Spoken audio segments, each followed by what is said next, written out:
Les choses, il faut les réfléchir en soumis. L'action, la réaction aussi.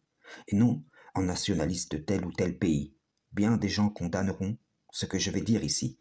Les peuples qui se soulèvent ces temps-ci sont en majorité sunnites, donc des peuples associateurs. Si l'associateur ôte le joug de dessus de lui, tout en demeurant dans l'association, ceci n'est qu'un embellissement de sa mauvaise action, à l'échelle d'un seul homme, d'un peuple entier, ou même d'un continent. Par contre, si le retrait d'un joug est le fruit de l'abandon de l'association pour le culte pur, c'est une bénédiction du plus haut.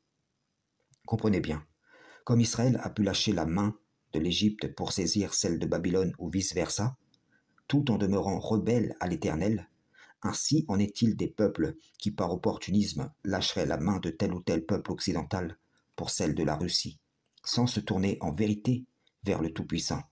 Personne ne peut dire ou même penser que l'affranchissement d'un peuple asservi n'est pas souhaitable, mais vous en conviendrez que rien ne sert de lâcher la main droite de Satan le banni pour sa main gauche. Dans un basculement des forces, une redéfinition de l'ordre terrestre, il y a certes des transferts de position, des opportunités, le bien, le mal à titre de tentation pour éprouver ce que renferment les poitrines. Mais que ce soit dans le trouble ou la stabilité, étant libre de jouir de ses richesses ou en étant privé, si un peuple est associateur et le demeure, alors il ne sera pas agréé.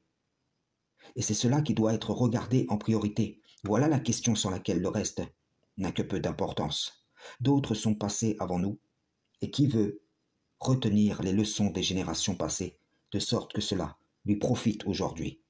Que les suiveurs prennent garde aux pas de qui ils suivent, aux discours qu'ils écoutent, les promesses auxquelles ils adhèrent. Car je vous le dis, Allah voit et entend bien. D'autres, après avoir été éprouvés, sans se remettre en question, se sont vus ouvrir les portes sur l'abondance de tout. Puis, ils ont été saisis soudain. Frères et sœurs en islam, salam, shalom.